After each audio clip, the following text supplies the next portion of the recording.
From the Alvin and Rosalie Sarachek studio, PBS Kansas presents Kansas Week.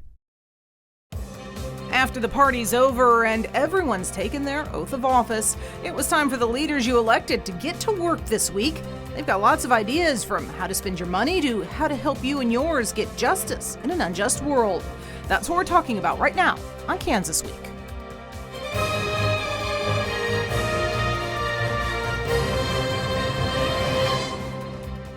Welcome to Kansas Week. I'm your host, Pilar Pedraza. This last week was the first of the 2023 session.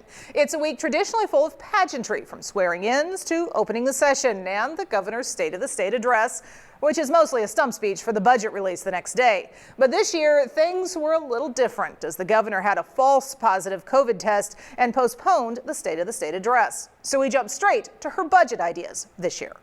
The food sales tax. It was a long morning for Kansans gathered in this room at the State House as State Budget Director Adam Proffitt went through proposal after proposal. From adding an extra $72 million each year over the next 5 years to special education budgets to meet the state's obligation under the law, to 5% pay raises for all state employees, more if their pay is more than 5% below the market average for their job, and socking away $500 million for a rainy day. A rainy day many think may already be here. The Kansas bankers are on their survey across the state of Kansas. They say we're already in a recession. While all of the lawmakers we spoke with after Thursday morning's presentation liked at least some, if not most, of the ideas from the governor's proposed budget, the Republicans all had things they wanted to change. Obviously, I think Medicaid expansion is a non-starter. So that's going to be probably taken out of the governor's budget. I wouldn't have any issue with putting $1 billion into the rainy day fund if we needed to. Senate President Ty Masterson had the most vigorous opposition, saying in a written statement, Governor Kelly's proposed budget would continue to grow government at an unsustainable rate, just as economists continue to expect a recession. Laura Kelly's fellow Democrats were more enthusiastic. I was very pleased with what was there because it was based on people's testimony, what they needed, what families said they were doing without. It encompasses the entire state, rural, urban, and everything else. But all agree this budget is about the nitty-gritty details. Let's make progress without just necessarily grabbing a splashy headline. And joining me to break this week's action down to digestible pieces, we have Tim Carpenter with a Kansas Reflector joining us by Zoom. Welcome, Tim.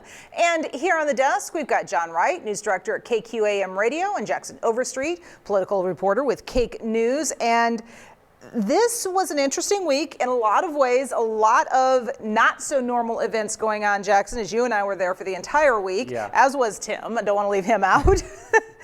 But really some interesting things coming out of that budget, a lot of stuff that various people have been talking about over the last year or so. And I think the thing that we talked about while we were up in the session and all that was this is a budget that definitely is one of a lot of things that have been funded in the past. They're just trying to get more allocation for. So you see education and special education, something the governor talked about a lot, fully funding that over the next 5 years. You saw things like Medicaid expansion, which she's campaigned for, but it's not one of those drastic budgets like you were talking about during the Brownback era where you're seeing what things are cut. It's a budget of just trying to, things are now whole, so what can we improve on? Yeah. And Tim, I know you were there at that hearing as well. I'm wondering if you saw kind of the same thing I saw, which is it really felt very different from what we've seen over the last decade or so. You know, first there was that we're going to have to cut, we're going to have to cut, we're going to have to cut, what's going to cut, question mark at every budget hearing. The last few years it's been, okay, what's going to get some money back? This year it was just kind of like, okay, let's fill in the numbers. Yeah, so the Kansas legislature and Governor Laura Kelly have a massive revenue surplus that they can play with, and that would allow the legislature to come up with a tax package. Laura Kelly wants to eliminate the sales tax on food, and that's something that could be part of a much larger piece of legislation. It can include income tax reductions and so forth. Another piece of it is that the governor proposed that $500 million be added to the state's rainy day fund. There are legislators, as you just heard in your piece, are suggesting more like $1 billion. So that gives you some perspective on the size of the pieces of legislation they're talking about. And you talked about things that folks are disagreeing on, different ideas here, there, and elsewhere. And John, I know one thing that we look at with this is while they are agreeing on the big strokes, the details are already a point of contention, and that's only going to get worse, I think, as we go through the session. Exactly. The devil's in the details, especially when you start talking about Medicaid. Sending up red flags, these are buzzwords that people pay attention to. As one representative mentioned, it's covering everyone, urban, rural, everything else. The governor's not calling for an inflationary package. She's just trying to fund what's there that's not in the red. We're trying to keep the state in the black and not go back to the brown back years. Now, there's a supermajority. Okay, let's see how they work together and what plans they're going to offer for the budget. Well, you said it, so we're going to go there. Kansas Republicans also introduced their ideas for the session in a slightly different way, though, this year. For the first time since I've been covering the State House, at least, the Speaker of the House and the Senate President got together ahead of time and plotted out a united agenda for the year. KAKE's Jackson Overstreet takes a look. Yesterday was pretty much ceremonial. Today, we get to work, and we all are ready to get to work. For the Republican leadership of the Kansas House and Senate, getting back to work on Tuesday meant laying out their plans for this year's legislative session, releasing its platform called A Better Way. The Senate President and I started talking 4 months ago. And the one thing that we wanted to do is we wanted to have a legislative session that was keyed in on what was important to our members. The platform has 8 major areas of focus, including health care and tax reform. We want something flatter, fairer, and lower for our constituents. And the economy and workforce development. We want to support the apprenticeship to licensure training and lower the cost of licensing fees. Welfare reforms and health care, including abortion alternatives. We would certainly like to promote adoption, pregnancy crisis centers, and talk about, life after birth as well. And finally, safety and security, as well as education. That last one could include the creation of education savings accounts. We're looking at universal savings accounts that allow the money to follow the student and not fund the systems first. We want to fund the students first. Typically, there isn't a unified policy strategy between the House and the Senate. But with Republicans having a supermajority in both this year, there is a push to work together. Many of you guys have heard me talk about one team. Look at this unified team right here. What a strong team we have. And Tim, as we look at this, to me, this is very rare. I've been covering for just over a decade. What about you? Have you seen anything like this before, with the two leaders kind of working together and coordinating their agendas? Perhaps more on an issue-by-issue basis, but maybe not in terms of a broad legislative agenda. Feel like it's perhaps because these two are folks who are from the same part of the state. They're both from South Central Kansas. They've been working together on and off over the years as part of the South Central Kansas Legislative Caucus. Or is it more about a united front against a Democratic governor? Yeah, I think maybe the united front idea might carry more weight. You have Senate President Ty Masterson, who's been in the job for a while, and you have a new House Speaker, Dan Hawkins of Wichita. And I think they want to really get some traction against Laura Kelly. She's been a meaningful opponent in terms of the legislative agenda. So they're trying to just get a little more organized and send a message to all of their constituents as to what direction they really want to go. And in fact, this hearing, or this news conference, I should say, was just before the governor was supposed to give her State of the State before it got postponed. You were at that conference, Jackson. You said there were some other important issues that maybe didn't make it into your story. Yeah, and that's kind of the problem with a local news package like that. You can fit so much only into a minute, 32 minutes. But I think the biggest thing were some of the Senate President's comments about abortion. You heard a little bit about them looking at some of incentivizing care of kids and things like crisis centers, but also he talked a lot about how they're going to kind of poke and prod at the Kansas Constitution, what we saw with value them both. He even said, frankly, they don't view the value them both vote as something that is kind of settled. They said there's a lot of people who voted against it because it wasn't a complete ban. So he's trying to fudge kind of the states kind of vote there. The other big thing it talked about was kind of determining when autonomy starts between the mother and the baby and all that stuff. That to me seems like trying to make an extra, maybe reduce the weeks and all that stuff, legislation like that. This whole news conference was light on actual bills, but more kind of big ideas. And I think that was kind of their idea. But that abortion access and all that is definitely something that I think they're going to really take a look at, and especially some of the comments that Masterson made during that news conference. And we've already seen several abortion bills that have been filed at this point. And those abortion bills, being in the Bible Belt, are very contentious, very hot button issues. And one key word I heard was constituents. Constituents are going to come out if they don't hear the message that's getting through, and the legislators may have to pay at the ballot box, so that may be a while down the road. But they have to listen to what those constituents want, and it'll be interesting to see what they form out of all of this. And then one quick point about what was not said in that news conference that jumped out to me. There was no talk in this program about medical marijuana. I know we talked with the House head of Fed and State, that's the committee that really handles medical marijuana. He told us on the record that they're not going to pick up that issue until the Senate takes it up. The House has basically said, we know how we feel about this. Until the Senate does something and doesn't let this bill die, we're not going to deal with it because, frankly, we have other things to do. And so I think that's something that a bill that had a lot of momentum during the fall between sessions has seemingly seen dead almost at this point. And so why can't they move forward on this? Because that's money left on the tree or on the table. And you're going to walk away from that, and people go out of state and spend those dollars there. So there's another situation where they got to get on top of that. Yeah. And it may end up being an issue like the sports gambling was, where they get close for several years in a row before they finally get something across the finish line. We got closer than we've ever been before last year.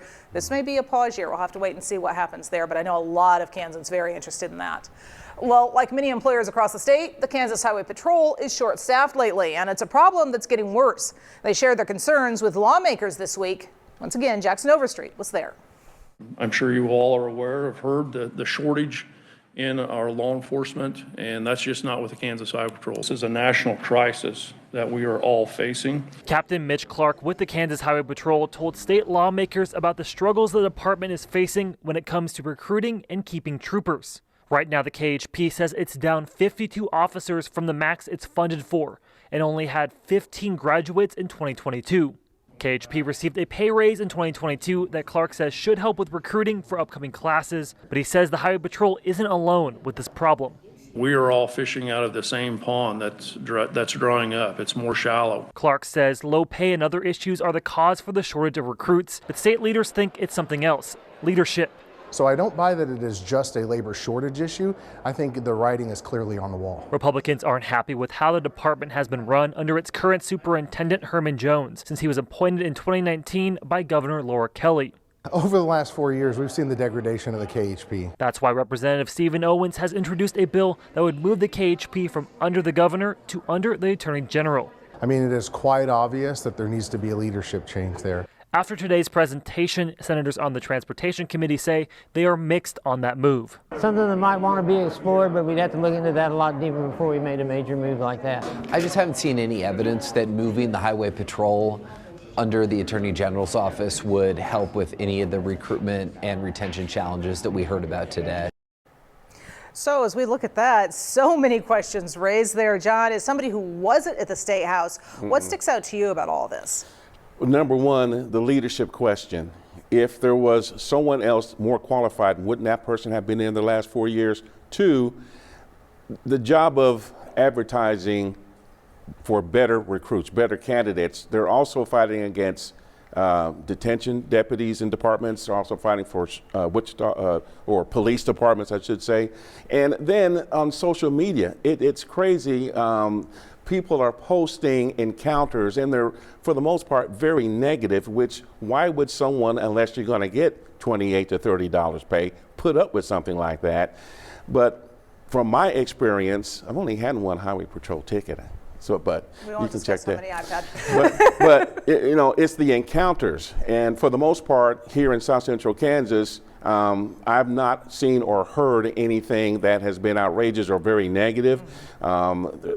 We could name those officers, you and I, we've seen them and encountered them over the years. So very professional in our area. What happens anywhere else, I can't say. But just looking at the situation, I think it's more than just leadership. I think there's a number of areas that they can improve on to get the recruits that they need. But putting on another department, I don't think that's going to work. So, Tim, I know that you've been following this issue for a while. As we look at this argument over whether or not to keep the KHP under the governor's office versus moving it over to the Attorney General's office, how much of that is effective policy proposal and how much of that is partisan bickering, do you think? So there are real problems in the Kansas Highway Patrol. Some of them do with management. Some of them are about the rank and file. There's a lot of disgruntled troopers, I believe.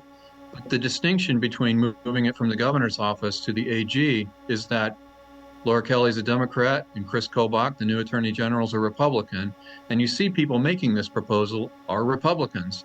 So I think it's just an attempt to slap at the face of Laura Kelly in terms of her management of this law enforcement agency. You got to remember the KHP is competing with, as was said, law enforcement agencies across Kansas and across the Midwest. And it's sort of a salary arms race that's going on right now between these various agencies. Excuse me. And people are following the money. And the Kansas legislature has put money into KHP salaries in recent years, very large increases, way beyond what went to the average rank and file Kansas state employee. So attempts have been made, but it's probably not the end of the line in terms of raises going to the agency. And talking about those pay raises, Jackson, the governor proposing in her budget a 5% across-the-board pay raise, plus an additional pay raise for anyone who's not within 5% of the market average.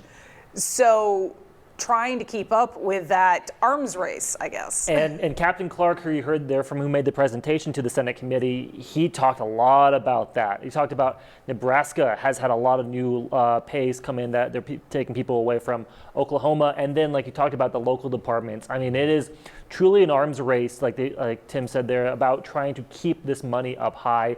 And that's what Clark said. He said, we don't know, because this new pay raise came in for this first recruiting class, so they don't know how it's going to affect it right now. They need about a year or two to see that. They say it's a major step forward, but it's still one that they are still being outgunned in this arms race. And it's going to be something that every department, someone raises it, someone else raises it, until finally either someone says, no, we're not going to do that, which then you end up losing potentially people, or you have to rethink budgets completely. Yeah, and we're seeing that in company after company, not just the state of Kansas right now. Yeah. Well, many lawmakers also bringing issues to the State House from their constituents. Senator Cindy Holscher once again pushing to extend the statute of limitations on criminal charges in child sex abuse cases. One last time, here's Jackson Overstreet. In this room in the Kansas State House, one by one, 4 victims of child sexual abuse came forward and shared their stories. I began telling other coaches about my abuse the following summer. One of them had also been sexually assaulted by David Byrd. While most of them were supportive, no one reported my abuse. But only one of the women who shared got to see their abuser go to trial. That's because the rest of their cases fell past the state's statute of limitations. That right now in Kansas, you need to bring your lawsuit, if it's a civil lawsuit, by the age of 21. Those who spoke at the news conference say it usually takes several years, if not decades, for a person to feel comfortable enough to acknowledge their abuse. And by that time, it's too late to do anything about it. I'm 29 years old. I'm really only just now comfortable talking about it publicly, and I wouldn't say this is comfortable. I really started processing my trauma about 2 years ago.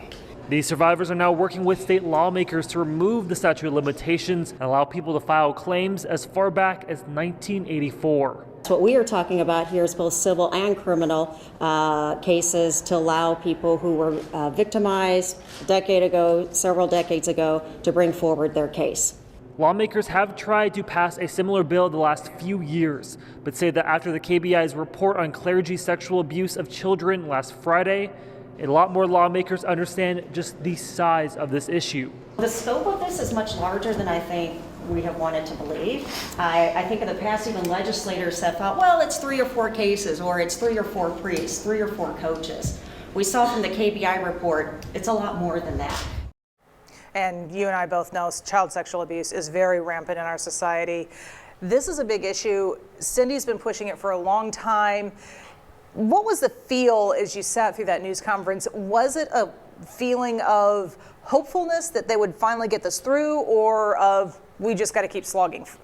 There is definitely an era, I think, of hopefulness. And you saw there, that was a very bipartisan group there. You have Representative Lewis out of Garden City. He talked about he's a lawyer by trade. He's actually prosecuted and defended some of these cases. He's worked with child sex abusers. So he was very vocal with this. Senator Holscher, of course, has really pushed for this.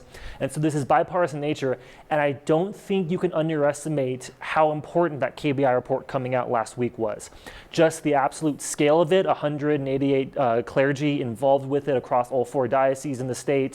Senator Holscher talked a lot about that was eye-opening for a lot of people in the State House, and just how much of a bigger issue this is, not just in the Catholic clergy in the issue here, but how to extrapolate that across the entire state in different areas. I know 2 of the women who spoke there, they were sexually assaulted by the same man. It was their gymnastics coach. And so you see this in a lot of different areas.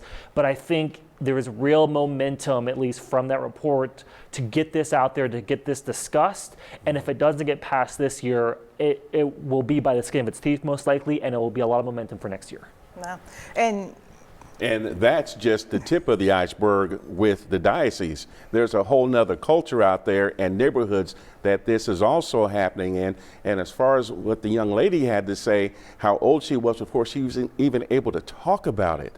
And so there's also a need for a mental health issue there to help those survivors, and I'm going to call them survivors, overcome that and be able to live a productive life and calm those fears of walking out of the house and you're looking over your shoulder. But there's a whole nother segment out there that wasn't even addressed. I didn't see anyone that looked like me on there, and I'm sure in that African American community, Hispanic community, there's abuse as well. Yeah.